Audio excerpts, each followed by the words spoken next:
वेंकटाद्रिसमं स्थानं ब्रह्मांडे नास्ति किंचन वेंकटेश समो देवो न भूतो न भविष्यति ओं नमो वेंकटेशाय திருமலா திருப்பதி தேவஸ்தானம் ஸ்ரீ வெங்கடேஸ்வரா பக்தி சேனல் இணைந்து வழங்கும் ஸ்ரீமத் பகவத்கீதை பாராயணத்திற்கு அனைவரையும் வரவேற்கிறோம். மூகம் கரோதி வாசாலம் அங்கும் லங்கயதே கிரிம் யத்கிருபாதமஹம் வந்தே பரமானந்த மாதவம்.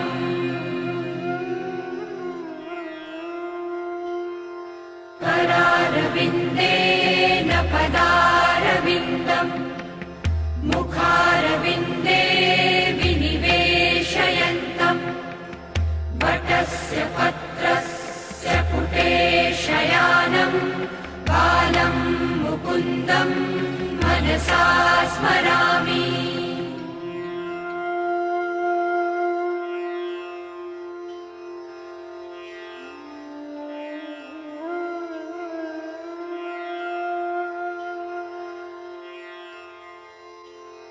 वसुदेवसुतं देवं कंसचाणूरमर्दनं देवकी परमानन्दं कृष्णं वन्दे जगद्गुरुम्.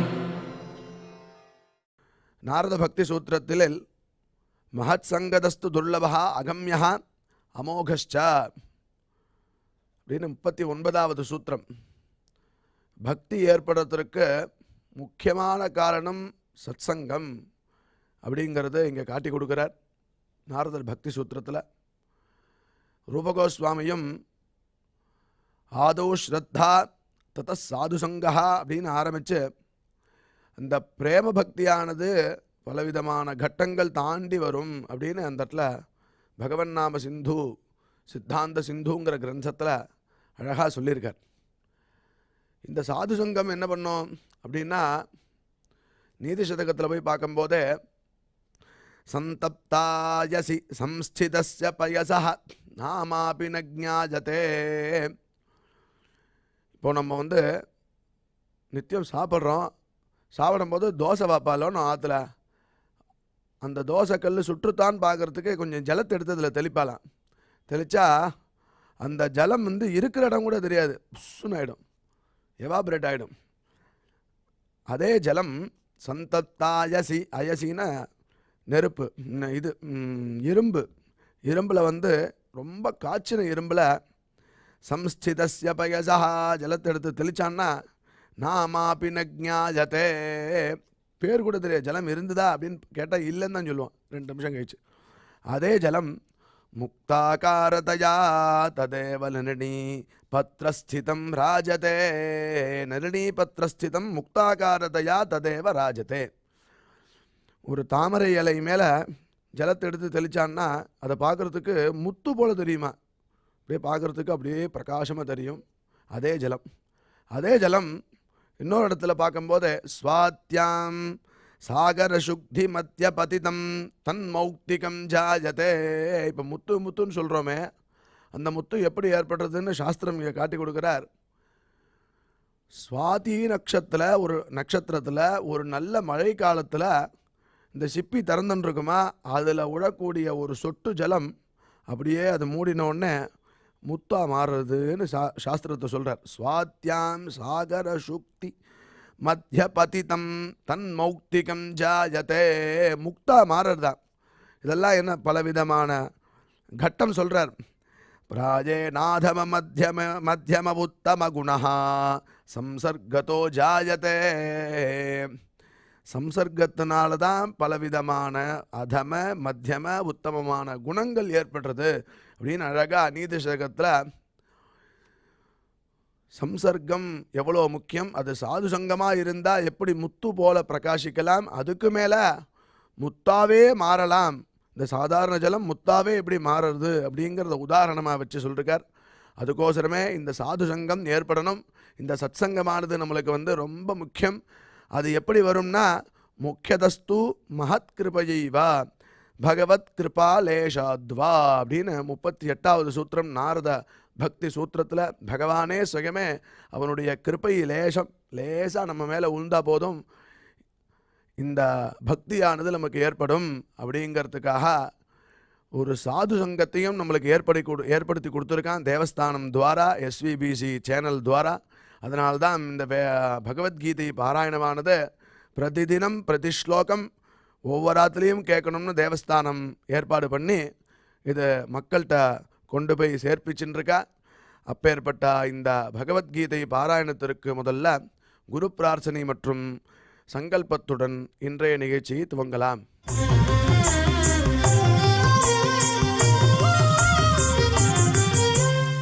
ஸ்ரீ குரு பிரார்த்தனா. குரு பிரம்மா குருர் விஷ்ணுர் குருர்தேவோ மகேஸ்வரः குரு சாக்ஷாத் பரம் பிரம்ம தஸ்மை ஸ்ரீ குரவே நமः.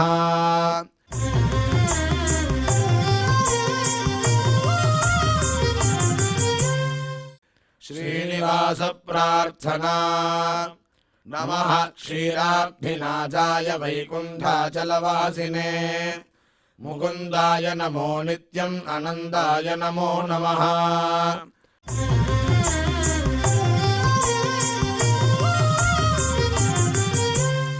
अथ श्रीमद्भगवद्गीता पारायण संकल्पः. श्रीमदादिवराह क्षेत्रे विराजमानस्य अखिलाण्डकोटि ब्रह्माण्ड नायकस्य श्रीपद्मावतीजानेः भगवतः श्रीवेङ्कटेश्वर स्वामिनः दिव्यसन्निधौ जगद्गुरोः श्रीकृष्ण परमात्मनः अनुग्रहेण समस्त प्रपञ्चस्य विशेषतः भारतदेशस्य उत्तरोत्तर शुभसम्पत्समृद्ध्यर्थं श्रीमद्भारतदेशगत तपस्विजन तपोबलवृद्धिद्वारा समस्तस्यापि मानवसमाजस्य सर्वारिष्टपरिहारार्थम् एतद्देशवासिनां सर्वेषां सज्जनानां योगक्षेमार्थं राष्ट्रविरोधिनां निबर्हणद्वारा जनानां चित्तशान्ति चित्तस्थैर्य सन्तोषादि अभिवृद्ध्यर्थम् एतद्देशवासिनां परस्परविद्वेष परस्परनिन्दा परस्परहिंसादीनां निवृद्ध्यर्थं परस्परसौमनस्य सिद्ध्यर्थं समस्तपापक्षयार्थं श्रीमन्नारायणप्रीत्यर्थं श्रीपरमेश्वरप्रीत्यर्थं श्रीमद्भगवद्गीतायाः अखण्डपारायणं करिष्यामहे।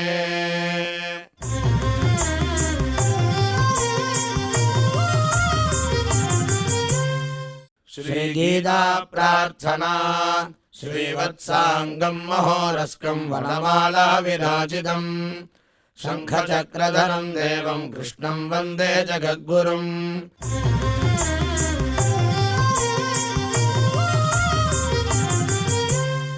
पार्थाय प्रतिबोधितां भगवता नारायणेन स्वयं व्यासेन ग्रथितां पुराणमुनिना मध्ये महाभारतम् अद्वैतामृतवर्षिणीं भगवतीम् अष्टादशाध्यायिनीम् अम्ब त्वामनुसन्ददामि भगवद्गीते भवद्वेषिणीम्।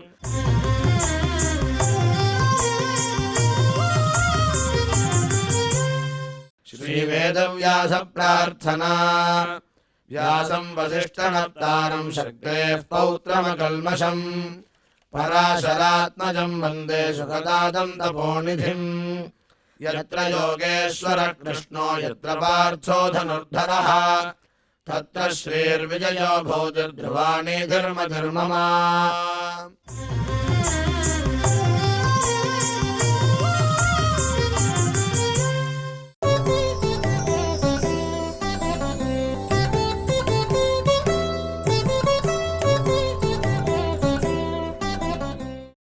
द्वाविमौ पुरुषौ लोके क्षरश्चाक्षर एव च क्षरः सर्वाणि भूतानि कूटस्थोऽक्षर उच्यते उत्तमः पुरुषस्त्वन्यः परमात्मेत्युदाहृतः यो लोकत्रयमाविश्य बिभर्त्यव्यय ईश्वरः. இப்பொழுது நாம் செய்த பாராயணத்தினுடைய ஸ்லோகத்தின் அர்த்தங்களை டாக்டர் உவே அனந்த பத்மநாபாச்சாரியார் சுவாமிகள் நமக்கு விவரிப்பார். அதை கேட்டு மகிழ்வோம்.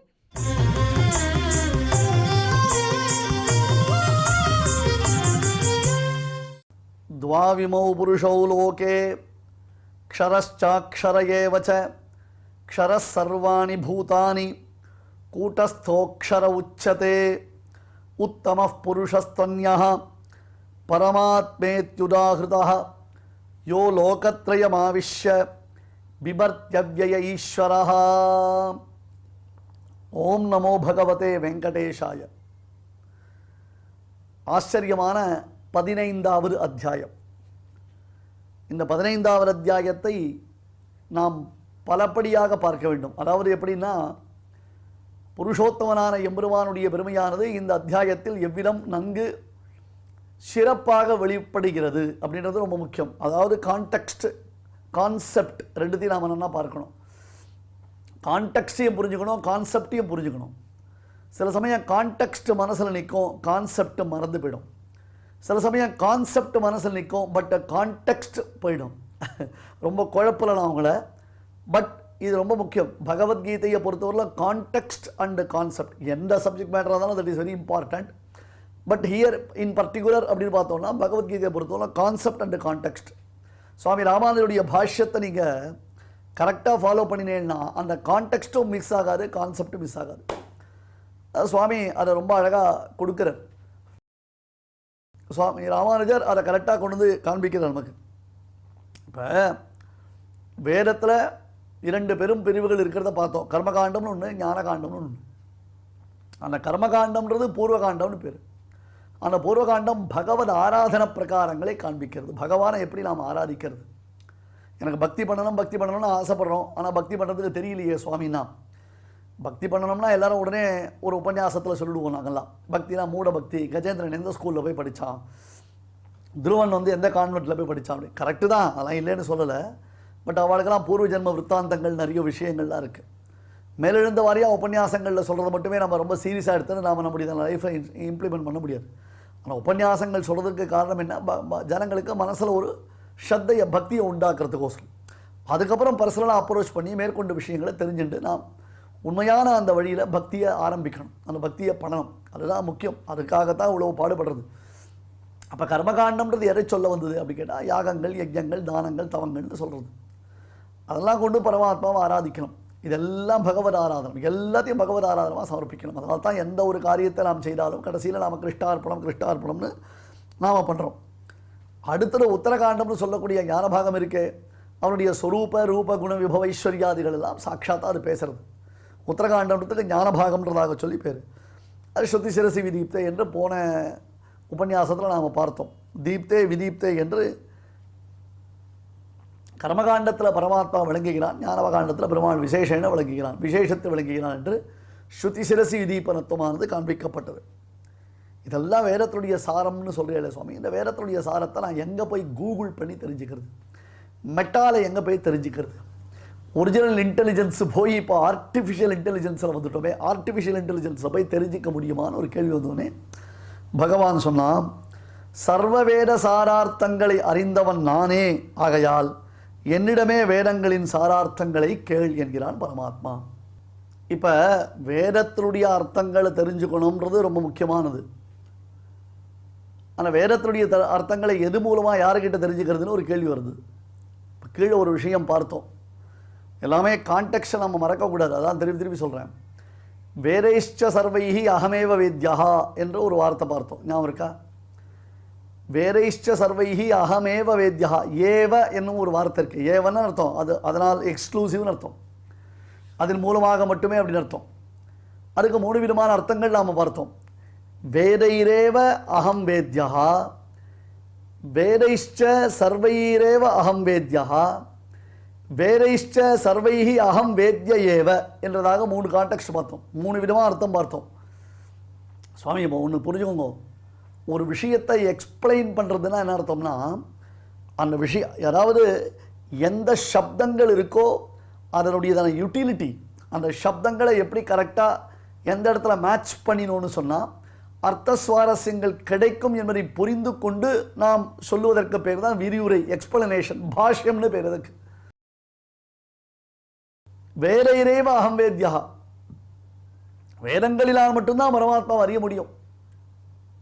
வேதங்களை கொண்டு தான் பரமாத்மா அறியலாமே தவிர்த்து நானே என்னுடைய பலத்தினால் அறிகிறான், தன் பலமே கொண்டு காண கருதிய தாமரையோன் என்றார் சுவாமி வேதாந்த தேசிகன் ஹஸ்திகிரி மகாத்தியத்தில். தன் பலமே கொண்டு வேதத்தை கொண்டு சாட்சாத்கரிக்க வேண்டிய பரம்பொருளை தன்னுடைய தபோவலிமையினாலே தான் பார்த்து விடலாம் என்று பிரம்மதேவர் இருமாப்புடன் தவம் செய்ய ஆரம்பித்தான் என்று சொல்லுகிறார். ஆனால் வேற இரேவ அகம் வேத்யா, நீ இஷ்டத்துக்கெல்லாம் நீ என்னமோ எனக்கு தெரிஞ்சது, நான் பார்த்தது, நான் மெட்டாவில் போய் சர்ச் பண்ணேன், ஏஐயில் போய் சர்ச் பண்ணேன், சாட் ஜிபிடியில் போய் சர்ச் பண்ணேன், அப்புறம் கூகுளில் போய் சர்ச் பண்ணினேன்னா சொன்னாலும் அதெல்லாம் சரிப்பட்டு வராது. ஆனால் பரமாத்மாவை தேடிட முடியுமாண்ணே? கூகுள் சர்ச்சில் போய் பரமாத்மாவை தேட முடியுமாண்ணே? கூகுள் சர்ச்சினால் பரமாத்மாவை தெரிஞ்சுக்க முடியுமாண்ணே? விக்கிபீடியா இருக்குது சுவாமி, பரமாத்மான்றதான பேரில் ஒரு விக்கிபீடியா இருக்குது, அந்த விக்கிபீடியா வச்சு பகவானை தெரிஞ்சுக்கிறேன் அப்படின்னு சொல்ல முடியுமா? சாஸ்திரத்தினால தான் தெரிஞ்சுக்க முடியும். அது சாஸ்திரம்ன்றது வேதம். வேறைஹி அகமேவ வேத்யா, அந்த வேதம் வேற என்ன சொல்லும்? வேற என்ன சொல்லும் உனக்கு? அகமேவ வேத்யா, என்னத்தான் சொல்றது. என்ன சொல்றது? அகம் வேத்ய ஏவ. 3 விதமாக பார்க்கணும். அகம் வேத்ய ஏவ, நீ வேற ஒன்று பிரமாணத்தை கொண்டு நீ வேதத்தினால என்ன தெரிஞ்சுட்டே ஆகணும்ப்பா, என்ன தெரிஞ்சுக்கணும். என்னை தெரிஞ்சுக்காமல் இப்போ ஒருத்தருக்கு திருநெல்வேலி அல்வா சாப்பிடணும்னு ஆசை வருது. திருநெல்வேலி அல்வா சாப்பிடணும் எப்படி ஆசை வரும்? திருநெல்வேலி அல்வாவை பற்றி கேள்விப்பட்டு இருந்தார் தானே, திருநெல்வேலி அல்வா பற்றி 4 பேர் யாராவது சொன்னா தானே, அந்த திருநெல்வேலி அல்வா ரொம்ப ருச்சியாக இருக்கும், நல்ல நெய் மணக்கும், அதை பார்க்கச்சவே ரொம்ப சாப்பிடணும் போல் ஒரு ஆசையை உண்டாக்கும்னு சொன்னால் தானே அது தெரியும். திருநெல்வேலி அல்வா பற்றி தெரியாதவருக்கு திருநெல்வேலி அல்வா எப்படி ருச்சி வரும், அது சாப்பிடணும் எப்படி ஆசை வரும்? அந்த மாதிரி பரமாத்மாவை பற்றி தெரிஞ்சால் தானே பரமாத்மாவை தியானம் பண்ண முடியும், பரமாத்மாவை அறிய முடியும், பரமாத்மாவை உபாசிக்க முடியும். அது எல்லாமே இருந்தால் அவனை நாம் நல்லா தெரிஞ்சுக்கிறதுக்கு, அவனை அனுபவிக்கிறதுக்கு, அவனுடைய குணங்கள்லாம் நமக்கு தேவைன்றதுக்கோசரம் தான் என்ன பண்ணார்? விஸ்வரூபாத்தியாயத்திலையும் அதை காண்பித்தார், 12ஆவது அத்தியாயத்திலையும் அதை காண்பித்தார், 13ஆவது அத்தியாயத்தில் க்ஷேத்திர விபாகம்னு சொன்னார், 14ஆவது அத்தியாயத்தில் விசேஷமாக அந்த குணங்களை காண்பித்தார். இப்படி பல பிரகாரமாக நம்ம பார்த்துருக்கோம். அப்போ தான் நமக்கு ருச்சி வரும். அப்பா நிறைய முந்திரி பருப்பு போட்டிருப்பா, நல்ல பிஸ்தா பருப்பு போட்டிருப்பா, நிறைய நெய் குத்திருப்பா, நிறைய சக்கரை போட்டிருப்பா, நல்ல ஏலக்காய் போட்டிருப்பா, நல்ல கோதுமாவை அழகாக வச்சு கலரி வச்சிருப்பா, செக்க செவையில் இருக்கும், பார்க்கச்சவே ரொம்ப டேஸ்டியாக இருக்கும்னா திருநெல்வேலி அல்வாவை பற்றி சொல்லும்பொழுது ஒருத்தருக்கு நாக்கில் எச்சல் ஊறும். இது ஒரு எக்ஸாம்பிள். அப்புறம் அவனுக்கு அது ருச்சி வரும், அப்புறம் அதை என்ஜாய் பண்ண முடியும். அதை விட்டுட்டு ஒரு விஷயமே தெரியாமல் இருந்தால் எப்படி பேச முடியும்? அப்போ தெரிஞ்சுக்கணும். யார்கிட்ட தெரிஞ்சுக்கணும்? ஏற்கனவே திருநெல்வேலி அல்வா ஒருத்தன் சாப்பிட்டு இருந்தான்னா அவன் தான் அதை எக்ஸ்பிளைன் பண்ண முடியும், அவன் தான் எக்ஸ்பிளைன் பண்ண முடியும். இப்போ என்னை போய் கேட்டானா எனக்கு என்ன தெரியும், நான் எனக்கு எப்படி சொல்ல தெரியும்? சொல்ல தெரியாது. ஏன்னா நான் சாப்பிட்டதே கிடையாது, வர வாய்ப்பே கிடையாது. காஞ்சிபுரம் இட்லி எப்படி இருக்குதுன்னு எனக்கு கேட்டிங்கன்னா நான் சொல்லுவேன். அழகர் கோவில் அப்பா எப்படி இருக்குன்னு கேட்டிங்கன்னா நான் சொல்லுவேன். திருவரங்கத்தில் ரங்கநாதர் சன்னதியில் தேங்குழல் எப்படி இருக்குன்னு கேட்டிங்கன்னா நான் சொல்லுவேன். ஏன்னா நான் சாப்பிட்டது அதுதான். அப்போ யார் எதை அனுபவிச்சிருக்காளோ அவகிட்ட இருந்தால் அதை தெரிஞ்சுக்கணும், அதை அனுபவித்தவங்கிட்ட போய் கேட்கணும். திருநெல்வேலி அல்வா சாப்பிட்டவங்கிட்ட போயிட்டு காஞ்சிபுரம் இட்லி டேஸ்ட் எப்படி இருக்கும், பார்த்தசாரதி கோவில் சக்கரை பொங்கல் டேஸ்ட் எப்படி இருக்குன்னு கேட்டால் எப்படி சொல்லுவாங்க? அவனுக்கு தெரியாது. எந்த ஹோட்டலில் போனால் என்ன காஃபி நல்லாயிருக்கும், எந்த ஹோட்டலில் போனால் டீ நல்லாயிருக்கும், எந்த ஹோட்டலில் போனால் தோசை நல்லாயிருக்கும், எந்த ஹோட்டலில் போனால் இட்லி நல்லாயிருக்கும்னு சொல்லுவான். ஏன்னா அவனுக்கு அது பரிச்சயம். அப்போ இதை தெரிஞ்சுக்கணும்னா யார்கிட்ட தெரிஞ்சுக்கிறது? பரமாத்மாவை பற்றி தெரிஞ்சுக்கணும், வேதத்துடைய அர்த்தங்களை தெரிஞ்சுக்கணும், வேதத்துடைய சாரார்த்தங்கள் நல்லா விஸ்தாரமாக தெரிஞ்சுக்கணும், காம்ப்ரமைஸே இல்லாமல் அதனுடைய அர்த்த விசேஷங்கள் நமக்கு புரியணும். இப்போ யார்கிட்ட போய் தெரிஞ்சுக்கிறது? பகவான் சொன்னால் இங்கே பாரு, இதனுடைய மொத்த சாரார்த்தங்களை தெரிஞ்சவன் நான் உண்டி தான், மற்றவர்கள்லாம் இல்லை. மற்றவர்கள்ட்டதெல்லாம் நீ போய் கேட்ட பிரயோஜனம் இல்லை. சொல்லுவா வாழலாம், கடலை கையிட்டு காட்டுமா போலேன்றதாக வெறுமை அப்படி சொல்லித்தரலாமே தவிர்த்து உண்மையிலேயே மொத்தம் தெரிஞ்சுக்கணும்னா அது என்கிட்ட தான் வரணும். ஏன்னா நான் தான் வேதைஹி வேத்யா, வேற இறைவ வேத்யா, வேதேஷ அகமேவ வேத்யா. அதனால் என்னிடத்திலேயே இந்த சாரார்த்தங்களை கேள் என்று சொல்லி அதை உபதேசம் பண்ண ஆரம்பிக்கலாம் பரமாத்மா. தத்வித்தி பிரணிபாத்தேன பரிப்பிரஷ்னேன சேவையா. போய் தெரிஞ்சுக்கணும் சுவாமி, இதெல்லாம் ரொம்ப அபூர்வமான விஷயங்கள். நான் ஏதோ சொல்கிறேனேன்றதுக்கோசரம் நீங்கள் தப்பாக நினச்சிக்காதீங்க. அப்படியே மொத்தமாக உங்களுக்கு சொல்லிட முடியாது, சொல்லலை. அதான் உண்மை, யதார்த்தமாக. இதனுடைய வியாக்கியானங்களுடைய நுட்பொருள்லாம் பார்த்தாலும், நுண்மா நுழைய பொருள்லாம் பார்த்தாலும் ரொம்ப ஆச்சரியமாக இருக்கும். நல்ல ஒரு எலைட் ஆடியன்ஸ் உட்காந்து ஃபிக்ஸ்டாக உட்காந்தாலும் அவளுக்கு நல்ல விஷயங்களை சொல்லும்பொழுது ரொம்ப ருச்சியாக இருக்கும். द्वाविमौ पुरुषौ लोके क्षरश्च अक्षर एव च क्षरः सर्वाणि भूतानि कूटस्थः अक्षर उच्यते उत्तमः पुरुषस्त्वन्यः परमात्मेत्युदाहृतः यो लोकत्रयम् आविश्य बिभर्ति अव्यय ईश्वरः. வேதம் முதலான பிரமாணங்களில் க்ஷரன் அக்ஷரன் என்பதாக 2 வகையான ஜீவாத்மாக்கள் குறிக்கப்படுகிறார்கள். பாருங்க, ஜீவாத்மாவில் வேரியேஷன்ஸ் இருக்குது, ஜீவாத்மாக்களில் வெரைட்டிஸ் இருக்குது. துவாவிமோ புருஷோ லோகே 2 பேர் இருக்கா. வேதம் அதுதான் பிரமாணம். அந்த வேதத்தில் க்ஷரஸ்ச அக்ஷரையே வச்ச க்ஷரன் என்றும் அக்ஷரன் என்றும் 2 வகையான ஜீவாத்மாக்கள் சொல்லப்பட்டிருக்கிறார்கள். அதில் க்ஷரன் என்பவன் யாரு, அக்ஷரன் என்பவன் யாரு அப்படின்னு கேட்டால், பத்த ஜீவாத்மாவிற்கு க்ஷரன் என்பதாக பெயர். பிரம்மாதி ஸ்தம்பவரியந்தம், அடிக்கடி இந்த வார்த்தையை சாஸ்திரஜர்கள் உபயோகப்படுத்துவார். பிரம்மாதி ஸ்தம்ப பரியந்தம்னா பிரம்மாலேருந்து ஆரம்பித்து கம்பம் வரையிலும். ஸ்தம்பம்னா கம்பம், நமக்கு தெரிஞ்ச அரகுர சம்ஸ்கிருதத்தில் ஸ்தம்பம்னா கம்பம்னு பேர். இல்லை கம்பம், கம்பம்னா பிரம்மாலேருந்து ஆரம்பித்து இந்த கம்பம் பில்லர் இருக்கோ இல்லையோ, அந்த பில்லர் பரியந்தம் எல்லாம் பத்த ஜீவாத்மாக்கள் வச்சுக்கணும். இந்த இடத்துல ஸ்தம்பம்ன்றதுக்கு பில்லர் அர்த்தம் இல்லை, தூண் அப்படின்னு அர்த்தம் இல்லை. ஸ்தம்பம்ன்றது ஒரு சின்ன டைனி இன்செக்ட், ஒரு பூச்சி. அது இருக்கிறதுலையே ரொம்ப குட்டியூண்டு தக்கு தூண்டு பூச்சி, அதுதான் அந்த ஸ்தம்பம்ன்றது. இப்போ ஜீவன்களில் ரொம்ப புண்ணியாத்மாவாக இருந்து உயர்ந்த பதவியில் இருந்து அந்த பெரும் பாக்கியத்தில் இருப்பவர் யாருன்னா பிரம்மதேவர். நமக்கு எல்லாருக்கும் தெரியும், பிரம்மதேவர்ன்ற ஒரு பெரிய பதவி, சாமானிய விஷயமா. பெருமாளுக்கு அடுத்த போஸ்ட் பிரம்மதேவருடைய போஸ்ட். அப்போ ஏற்பட்டதான பிரம்மதேவர் தான் உலகத்தை சிருஷ்டிக்கிறார். அவர் கையில் டேட்டா பேஸ் வச்சிருக்கார். அந்த டேட்டா போட்டு டக்கு டக்கு டக்கு டக்குன்னு அடிக்கிறார், எல்லாருக்கும் கொடுத்துட்றார். இப்போ நாம் ஒரு கேள்வி கேட்போம், சார் பகவான் தானே சிருஷ்டிக்கிறான், அதாவது பிரம்மதேவரை கொண்டு சிருஷ்டிக்கிறான் அப்படின்னு அர்த்தம். பகவான் தானே சிருஷ்டிக்கிறான், அந்த சிருஷ்டியில் ஏற்றத்தாழ்வுகள் ஏன் வருது, இதுதான் கேள்வி. பெருமாளுக்கு கருணை இருக்கோ இல்லையோ, சிருஷ்டிக்கிறான் பரமாத்மா, அந்த சிருஷ்டியில் ஏற்றத்தாழ்வுகள் ஏன் உண்டாகிறது, இது ஒரு பெரிய கேள்வி. எல்லாரையும் நல்லபடியாக சிருஷ்டிக்கணும், அதுக்கு நாம் உடனே கர்மா தியரியை கொண்டு வந்துருவோம், கரெக்ட். ஆனால் அதை கன்வின்ஸ் ஆக மாட்டா எல்லாரும். பெருமாளுடைய கருணைக்கு அதை எக்ஸாம்பிளாக எடுத்துக்க முடியல எல்லாராலையும். தாங்க பண்ணின கர்மாவிற்கு தக்கபடி தான் தாங்கள் பலன் பெறுகிறோன்றதை யாராலையும் அக்செப்ட் பண்ணிக்க முடியல. உடனே பகவானை குறை சொல்லுவா இவர் பண்ணுறது தப்பு, இவர் பண்ணுறது சரியில்லை, இவர் ரொம்ப பார்ஷியாலிட்டியாக இருக்கார் இவர் அப்படின்ற மாதிரி சொல்லிடுவான் பகவான் பேரில். ஈஸியாக குறை சொல்லக்கூடியது பெருமாளை தான். ஏன்னா அவன் தான் அப்ஜெக்ட் பண்ண மாட்டான், அவன் தான் எதிர்த்து பேச மாட்டான், 2 அறம் வைக்க மாட்டான் நேரடியாக. அதனால் நம்ம ஈஸியாக என்ன வேணால் பெருமாள்கிட்ட பேசலான்ற மாதிரி வச்சுட்டு. என்ன கேள்வி கேட்டார் இவர், சுவாமி பெருமாள் எதுக்கு இப்படி சிருஷ்டிக்கிறான்னு. இங்கே பாருங்க, ஒரு ஆஃபீஸ் வச்சுப்போம். அந்த ஆஃபீஸில் 10ஆம் கிளாஸ் பாஸ் பண்ணவர் ஒருத்தர் உத்தியோகத்தில் இருக்கார், பிகாம் பாஸ் பண்ணவர் ஒருத்தர் உத்தியோகத்தில் இருக்கார். அந்த பிகாம்லேயே ஃபஸ்ட் கிளாஸ் பாஸ் பண்ணவர் இருக்கார், 3rd கிளாஸில் பாஸ் பண்ணவர் இருக்கார். அதுக்கப்புறம் எம்காம்லாம் படித்து பிஹெச்டிலாம் படித்து பெரிய யூனிவர்சிட்டியில் பெரிய லெவலில் படிப்புகள்லாம் படித்து ஒருத்தர் இருக்கார். இப்போ ஆஃபீஸில் எஜமானன் ஒருத்தர் இருக்கான், சிஇஓ, எல்லாருக்கும் மேலே ஒரு எஜமானன் ஒருத்தர் இருக்கான்.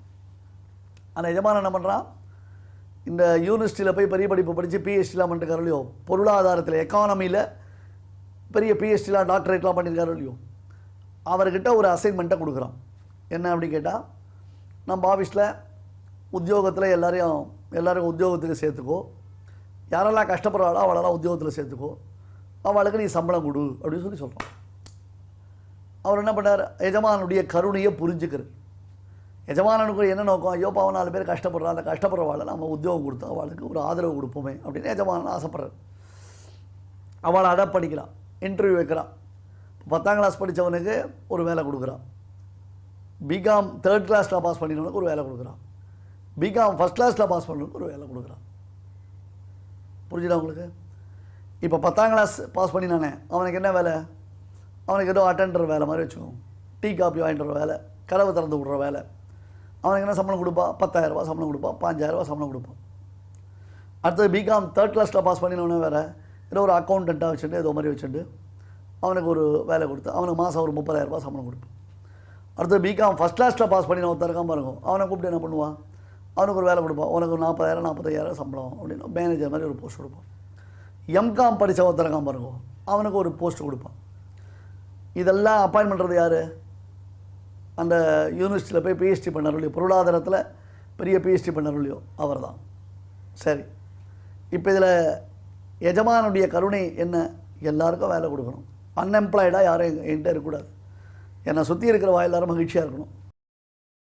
அவளுக்கு நான் ஃபினான்ஷியலாக ஏதாவது ஹெல்ப் பண்ணணும், அதனால் அவளுக்கு ஒரு வேலை கொடுக்கணும்னு சொல்லிட்டேன். வேலை கொடுத்தாரோ இல்லையோ, இப்போ எல்லாருக்கும் மாதம் 50,000 ரூபாய் சம்பளம் கொடுக்க வேண்டாமா? எல்லாருக்கும் 1,00,000 ரூபாய் சம்பளம் கொடுக்க வேண்டாமா? இதெல்லாம் எஜமானுடைய கருணை. ஏன்னா பைத்தியக்காரத்தனம், இவர் கருணையே இல்லை அவருக்கு அப்படின்னு என்ன சொல்லுவாளோ? ஐயா அவன் என்ன படிச்சிருக்கான், அதுக்கேற்ற ஒரு உத்தியோகம், அதுக்கேற்ற சம்பளம். இவன் என்ன படிச்சிருக்கான், அதுக்கேற்ற உத்தியோகம், அதுக்கேற்ற சம்பளம். இப்போ யாருக்குமே யாரையும் மிஸ் பண்ணாமல் அதே சமயத்தில் அவரவர்களுடைய நிலைக்கு தக்கபடியாக அவர்களுக்கு உத்தியோகம் அளித்து இந்த எஜமானன் சம்பளம் கொடுத்துட்டுருக்கான். இப்போ எஜமானனுக்கு கருணை இருக்கா இல்லையா? அவனுக்கு என்ன தள்ளெழுத்தி இவாளை வேலைக்கு வச்சு சம்பளம் கொடுக்கணும்னு அவசியம் இல்லையே. போகடாசன் தானே போயிட்டு இல்லாமல் இல்லையோ. ஆனால் அவளுக்குன்னு ஒரு தகுதியை ஏற்படுத்தி அந்த தகுதிக்கு ஏற்றா போல் சம்பளம் கொடுத்துட்ருக்கோம். இதை தான் பெருமாள் நம்மக்கிட்ட பண்ணுறான். நான் பண்ணியிருக்கிற புண்ணிய பாபத்துக்கு ஏற்றார் போல் எனக்கு அக்கௌண்டன்ட் ஜாபோ இல்லை அட்டெண்டர் ஜாபோ இல்லை சிஇஓ ஜாபோ கிடைக்கிறது.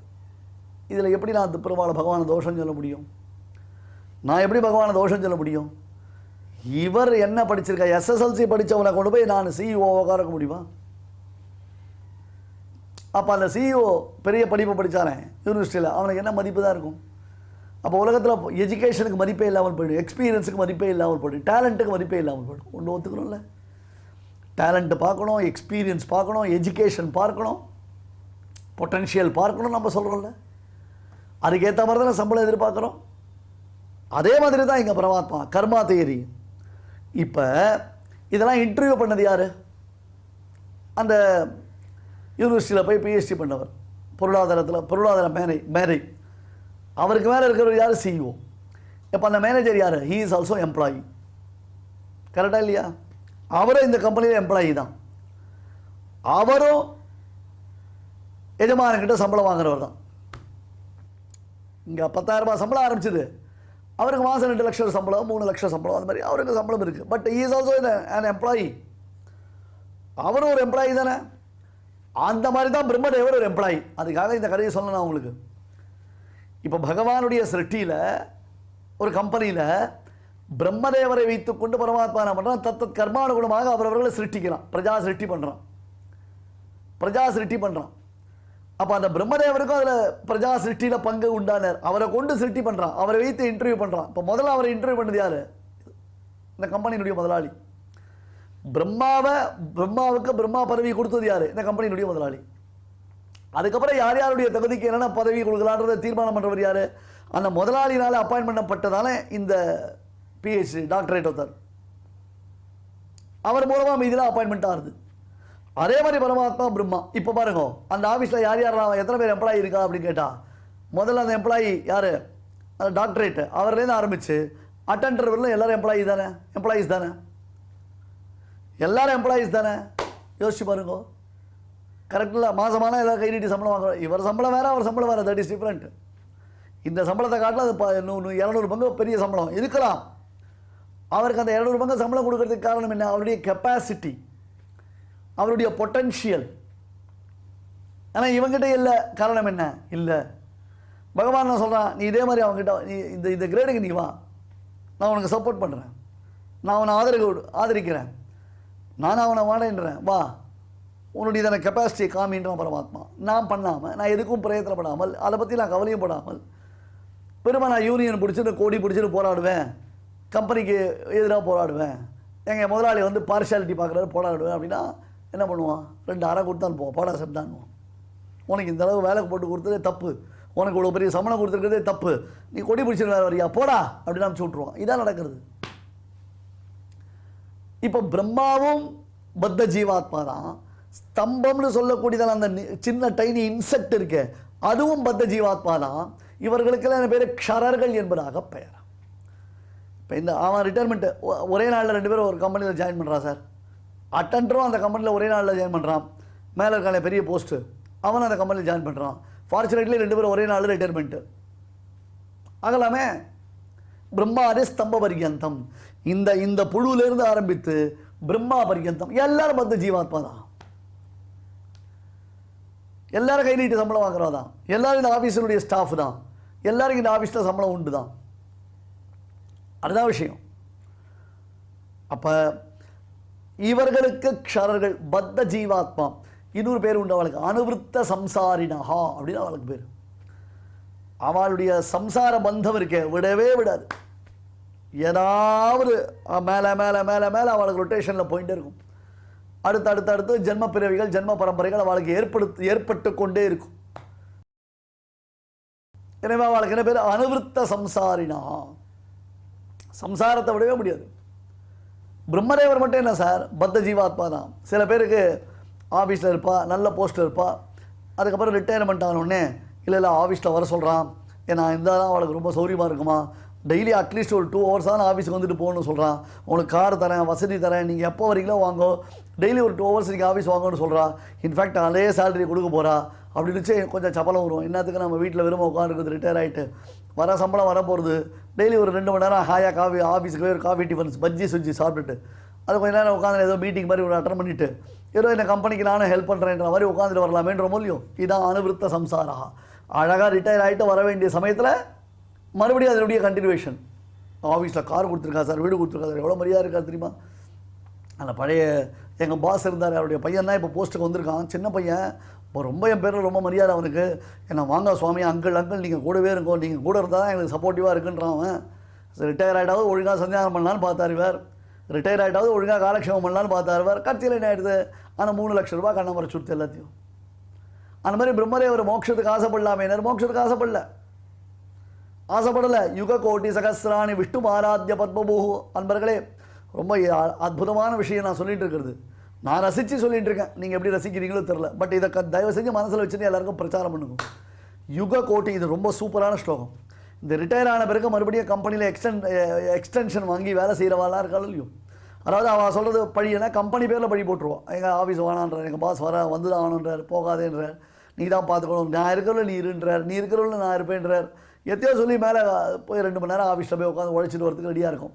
இதை பிரம்மாவே இதுக்கு விதிவிலக்கு இல்லை. யுக கோட்டி சகசிராணி விஷ்ணு ஆராத்திய பத்மபூஹு புனஸ்திரைலோக்கியதாத்திருத்தம் பிராப்தவானிதி சுஷ்ரும. ஒரு கம்பெனியினுடைய பைலாஸ் ஒருத்தர் கிரியேட் பண்ணுறார். அந்த கம்பெனியில் மூத்த சீனியர் எம்ப்ளாயி ஒருத்தர் இருக்கார். அவர் தான் பெரியவர், இந்த பொசிஷனில் இருக்கார். அவர் என்ன பண்ணுறார், சார் ஒரு கம்பெனியில் 58 வயசு ஆகிடுச்சுனா ரிட்டையர்மெண்ட் அவனுக்கு. மேபி 2 வருஷம் அவனுக்கு எக்ஸ்டென்ஷன் கொடுக்கலாம். 60 வயசு ஆகிடுச்சுனா அதுக்கப்புறம் அவனுக்கு எக்ஸ்டென்ஷன்லாம் கிடையாது, அவன் வேண்டாம், அந்த கம்பெனியை விட்டுட்டு நம்ம அனுப்பிச்சிடணும் அப்படின்னு ஒரு ரெசல்யூஷன் பாஸ் பண்ணியிருக்கான். அந்த பிரகாரம் வந்துட்டுருக்கு. இந்த ரெசல்யூஷன் எப்போ பாஸ் பண்ணால், இவருடைய 50 வயசில் பாஸ் பண்ணினான் இந்த ரெசல்யூஷனை. இவருக்கு 58 வயசு ஆச்சு, இன்னும் 2 வருஷம் இருக்க ஓட்டிக்கலான்னார். அப்புறம் 2 வருஷம் ஆச்சு, 60 வருஷம். இவர் வீட்டுக்கு போக வேண்டிய சமயம். அந்த சமயத்தில் என்ன பண்ணுறார், அடடா என்னடா அது, நாம் நினச்சோமே டக்குன்னு இப்படி நமக்கும் இந்த காலம் வந்துடுத்து, வீட்டுக்கு போகிற மாதிரி ஆகிடுத்து, வேறு ஏதாவது பண்ணலாமான்னு வச்சு அந்த ரெசல்யூஷனில் ஒரு திருத்தம் கொண்டு வரத்துக்கு மறுபடியும் ட்ரை பண்ணுவார்.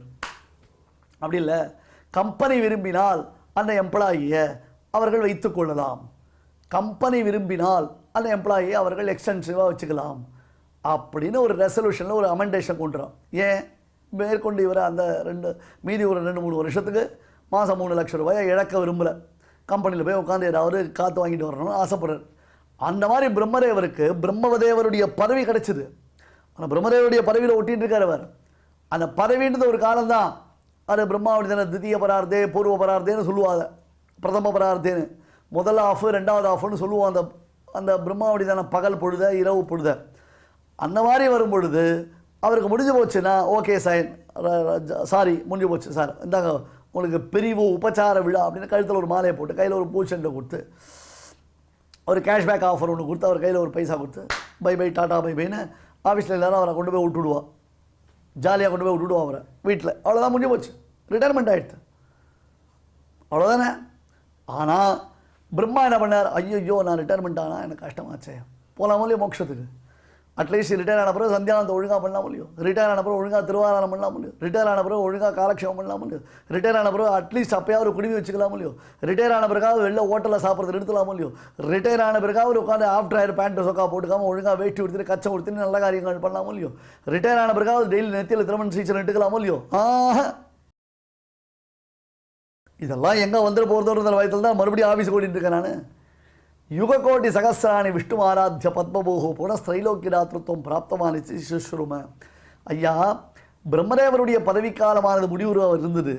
ஆனால் பிரம்மதேவர் பகவானை மறுபடியும் உபாசித்து அந்த ரெசல்யூஷனில், அதாவது அந்த பைலாஸ்டில் மறுபடியும் ஒரு திருத்தத்தை கொண்டு வந்த மாதிரி பகவானை குறித்து தவம் செய்து பெருமாள் பிரத்யக்ஷமானவனே,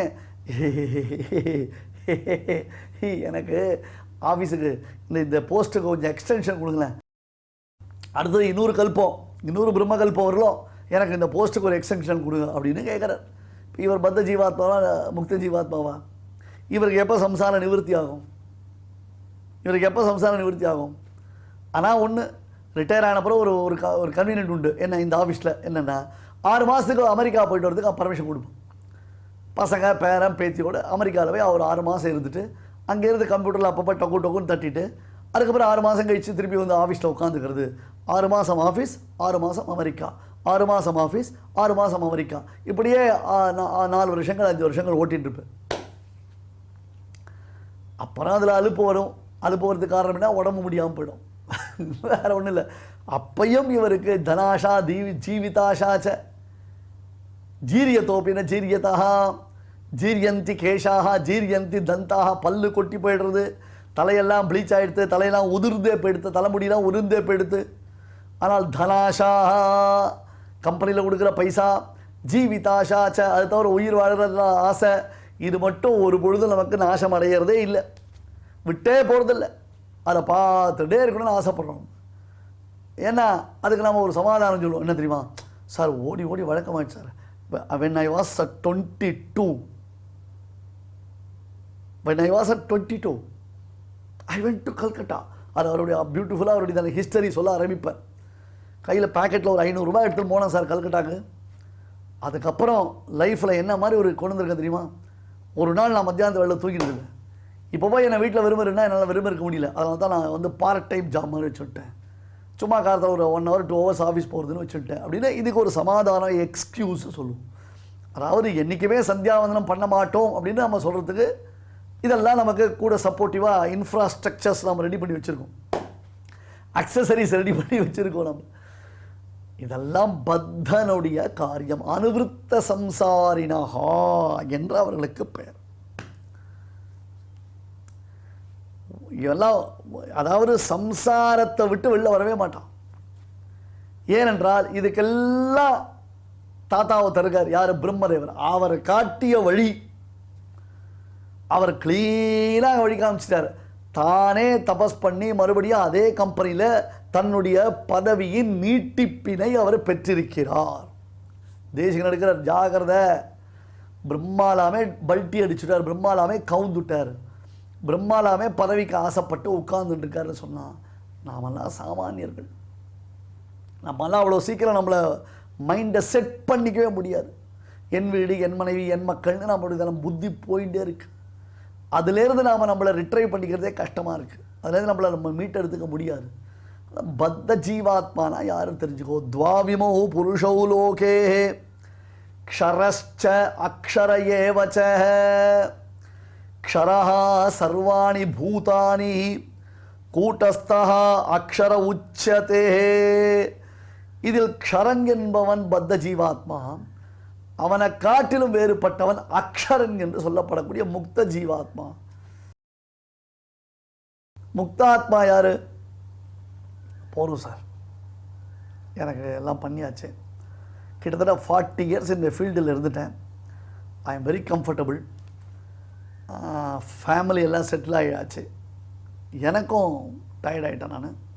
எனக்கு இது போகும். வீட்டில் கிருஷ்ணாராமா கோவிந்தான்னு உட்காந்துட்டு நித்தியபடி ராமாயணம் பாராயணம் பண்ணுறது, பகவத்கீதை பாராயணம் பண்ணுறது, கீழே நிறைய விட்டுருக்கேன்னு இப்போ தான் தெரியறது. அதெல்லாம் மறுபடியும் நான் ரிட்ரைவ் பண்ணிக்கிறதுக்கு ஆசைப்பட்றேன். கம்பெனி என் பேரில் வச்சுருக்கிற நம்பிக்கைக்கு ரொம்ப நன்றி. பட் என்னால் அகைன் இனிமேல் கம்பெனிக்கெலாம் வர முடியாது, எனக்கு மறுபடியும் நீங்கள் கம்பல் பண்ணாதீங்கோ அப்படின்னு போரும் என்று அதை விட்டுட்டு மறுபடியும் இங்கே வந்துட்டு விட்ட இடத்த பிடிச்சு அமைதியான ஒரு வாழ்க்கையில் உட்காந்துருக்கானே, அவனை போல இந்த பத்த சம்சாரத்திலிருந்து விடுபட்டு மோட்சத்தை அடைந்து எப்பொழுதும் பகவானை அனுபவித்து கொண்டிருக்கக்கூடிய முக்தாத்மாவிற்கு அக்ஷரன் என்பதாக பெயர். க்ஷரன் பத்த ஜீவாத்மா, அக்ஷரன் முக்த ஜீவாத்மா. பட் இவர்களை காட்டிலும் பரமாத்மா எவ்விதம் வேறுபட்டவன் என்பதை நாம் மறுபடியும் நாளைய உபன்யாசத்தில் பார்க்கலாம். ஸ்ரீமதே பகவதே பாஷ்யகாராய நமஹ. இப்பொழுது அடியான் சொல்றதை எல்லாரும் வாங்கி சொல்லணும். द्वाविमौ पुरुषौ लोके द्वाविमौ पुरुषौ लोके क्षरश्चाक्षर एव च क्षरश्चाक्षर एव च क्षरः सर्वाणि भूतानि क्षरः सर्वाणि भूतानि कूटस्थोऽक्षरमुच्यते कूटस्थोऽक्षर उच्यते उत्तमः पुरुषस्त्वन्यः उत्तमः पुरुषस्त्वन्यः परमात्मेत्युदाहृतः परमात्मेत्युदाहृतः यो लोकत्रयमाविश्य यो लोकत्रयमाविश्य बिभर्त्यव्यय ईश्वरः बिभर्त्यव्यय ईश्वरः. இப்பொழுது நாம் அனைவரும் சேர்ந்து பாராயணம் செய்யலாம். द्वाविमौ पुरुषौ लोके क्षरश्चाक्षर एव च क्षरः सर्वाणि भूतानि कूटस्थोऽक्षर उच्यते उत्तमः पुरुषस्त्वन्यः परमात्मेत्युदाहृतः यो लोकत्रयमाविश्य बिभर्त्यव्यय ईश्वरः. தெய்வத்தை ஆராதிக்கும் உன்னதமான வழிகளில் முக்கியமானது பகவன் நாம சங்கீர்த்தனம், அவனை ஸ்தோத்திரம் பண்ணும் முறை. அதை பற்றி விஷ்ணு சகஸ்ரநாம பாஷ்யத்தில் பகவத் பாதால் அஸ்ய ஸ்துதி லக்ஷணஸ்ய அர்ச்சனஸ்ய ஆதிக்கே கிம் காரணம் அப்படின்னு ஒரு கேள்வி கேட்குறார். அதுக்கு ஹிம்சாதி புருஷாந்தர திரவியாந்தர தேச கால நியம அனபேட்சத்வாத் ஆதிக்கே காரணம் அப்படின்னு காட்டி கொடுக்குறார். நம்மளுடைய ஹிந்து தர்மத்தில் சம்பூர்ணமான அஹிம்சை விதிக்கலை, சில இடங்களில் ஹிம்சையும் தேவைப்படுறது. ஆனால் இந்த பகவன் நாமோச்சாரணத்தில் ஹிம்சையே இல்லை அப்படின்னு காட்டுறார். புருஷாந்தர பாக்கி இருக்கிற மனுஷாளுடைய அபேட்சை தேவை கிடையாது. திரவியாந்தர இந்த மாதிரி திரவியங்களை வச்சுண்டு இப்படி யஜ்யம் பண்ணு, இப்படி சுத்தமாக இருக்கணும் திரவியங்கள் அப்படின்னு சொல்ல நியமம் கூட இங்கே தேவை கிடையாது. பகவன் நாம சொன்னாலே போதும்.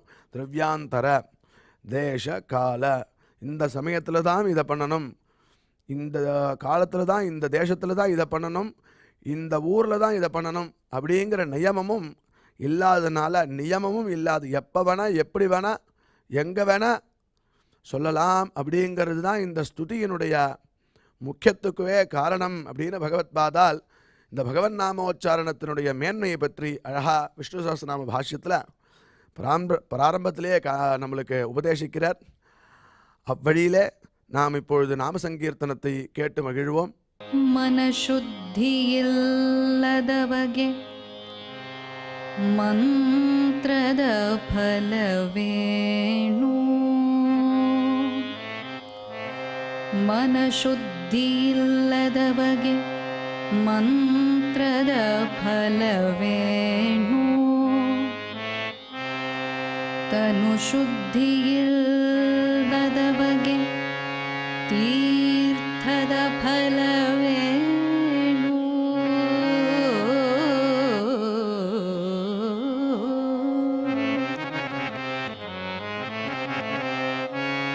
ತನುಶುದ್ಧಿಯಿಲ್ಲದವಗೆ ತೀರ್ಥದ ಫಲವೇಣು, ಮಿಂದಲ್ಲಿ ಫಲವೇಣು ಮೀನು ಮೊಸಳೆಯಂತೆ,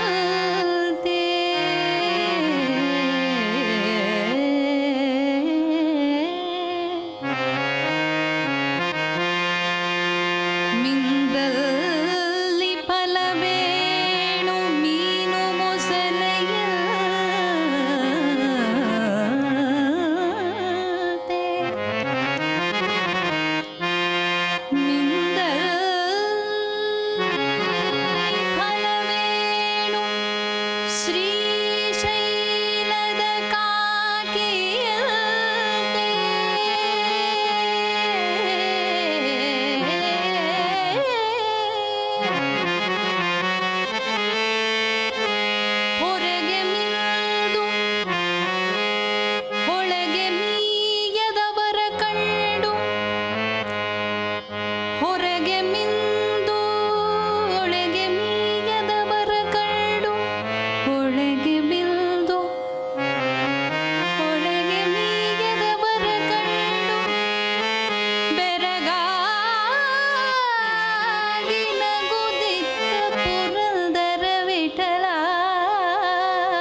ರಾಗಿ ತಂದಿರ್ಯಾ ಭಿಕ್ಷಕೆ ರಾಗಿ ತಂದಿರ್ಯಾ ರಾಗಿ ತಂದಿರ್ಯಾ ಭಿಕ್ಷಕೆ ರಾಗಿ ತಂದಿರ್ಯಾ ಭಿಕ್ಷಕೆ ರಾಗಿ ತಂದಿರ್ಯಾ ಭಿಕ್ಷಕೆ ರಾಗಿ ತಂದಿರ್ಯಾ ರಾಗಿ ತಂದಿರ್ಯಾ ಭಿಕ್ಷಕೆ ರಾಗಿ ತಂದಿರ್ಯಾ ಭಿಕ್ಷಕೆ ರಾಗಿ ತಂದಿರ್ಯಾ ಭಿಕ್ಷಕೆ ರಾಗಿ ತಂದಿರ್ಯಾ ಯೋಗ್ಯರಾಗಿ ಭೋಗ್ಯರಾಗಿ ಭಾಗ್ಯವಂತರಾಗಿ ನೀವು ಯೋಗ್ಯರಾಗಿ ಭೋಗ್ಯರಾಗಿ ಭಾಗ್ಯವಂತರಾಗಿ ನೀವು ರಾಗಿ ತಂದಿರ್ಯಾ ಭಿಕ್ಷಕೆ ರಾಗಿ ತಂದಿರ್ಯಾ ಭಿಕ್ಷಕೆ ರಾಗಿ ತಂದಿರ್ಯಾ ಭಿಕ್ಷಕೆ ರಾಗಿ ತಂದಿರ್ಯಾ ಅನ್ನದಾನವ ಮಾಡುವರಾಗಿ ಅನ್ನದಾನವ ಮಾಡುವರಾಗಿ ಅನ್ನ ಛತ್ರವ ಮಿಟ್ಟವರಾಗಿ ಅನ್ನದಾನವ ಮಾಡುವರಾಗಿ ಅನ್ನ ಛತ್ರವ ಮಿಟ್ಟವರಾಗಿ ಅನ್ಯವಾದಗಳ ಬಿಟ್ಟವರಾಗಿ ಅನ್ನದಾನವ ಮಾಡುವರಾಗಿ ಅನ್ನ ಛತ್ರವ ಮಿಟ್ಟವರಾಗಿ ಅನ್ಯವಾರ್ತೆಗಳ ಬಿಟ್ಟವರಾಗಿ ಅನ್ಯವಾರ್ತೆಗಳ ಬಿಟ್ಟವರಾಗಿ ಅನುದಿನ ಭಜನೆಯ ಮಾಡುವರಾಗಿ ರಾಗಿ ತಂದಿರ್ಯಾ ಭಿಕ್ಷಕೆ ರಾಗಿ ತಂದಿರ್ಯಾ ಭಿಕ್ಷಕೆ ರಾಗಿ ತಂದಿರ್ಯಾ ಭಿಕ್ಷಕೆ ರಾಗಿ ತಂದಿರ್ಯಾ ಯೋಗ್ಯರಾಗಿ ಭೋಗ್ಯರಾಗಿ ಭಾಗ್ಯವಂತರಾಗಿ ನೀವು ಯೋಗ್ಯರಾಗಿ ಭೋಗ್ಯರಾಗಿ ಭಾಗ್ಯವಂತರಾಗಿ ನೀವು ರಾಗಿ ತಂದಿರ್ಯಾ ಭಿಕ್ಷಕೆ ರಾಗಿ ತಂದಿರ್ಯಾ ಭಿಕ್ಷಕೆ ರಾಗಿ ತಂದಿರ್ಯಾ ಭಿಕ್ಷಕೆ ರಾಗಿ ತಂದಿರ್ಯಾ ಭಿಕ್ಷಕೆ ರಾಗಿ ತಂದಿರ್ಯಾ ಭಿಕ್ಷಕೆ ರಾಗಿ ತಂದಿರ್ಯಾ ಭಿಕ್ಷಕೆ ರಾಗಿ ತಂದಿರ್ಯಾ ಭಿಕ್ಷಕೆ ರಾಗಿ ತಂದಿರ್ಯಾ. இந்த நிகழ்ச்சியில் இதுவரை நாம் பாராயணம் செய்த ஸ்லோகங்களில் ஏதேனும் அக்ஷரதோஷம் இருந்திருந்தால் அதை நிவர்த்திக்கும் பொருட்டு பகவானிடம் நாம் க்ஷமா பிரார்த்தனை செய்வோம்.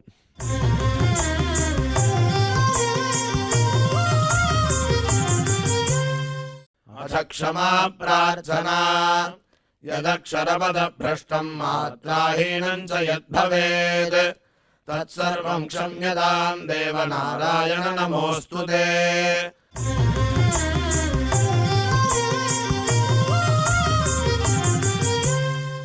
अथ भगवत्समर्पणम् कायेन वाचा मनसेन्द्रियैर्वा बुद्ध्यात्मना वा प्रकृते स्वभावात् करोमि यद्यत् सकलं परस्मै नारायणायेति समर्पयामि।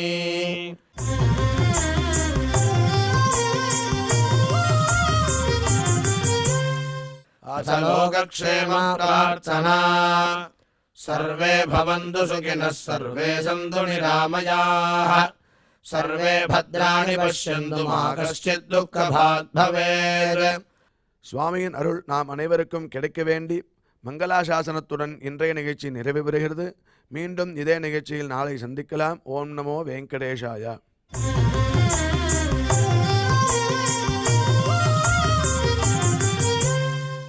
अथ मङ्गलम् श्रियः कान्ताय कल्याणनिधये निधयेऽर्थिनाम् श्रीवेङ्कटनिवासाय श्रीनिवासाय मङ्गलम्।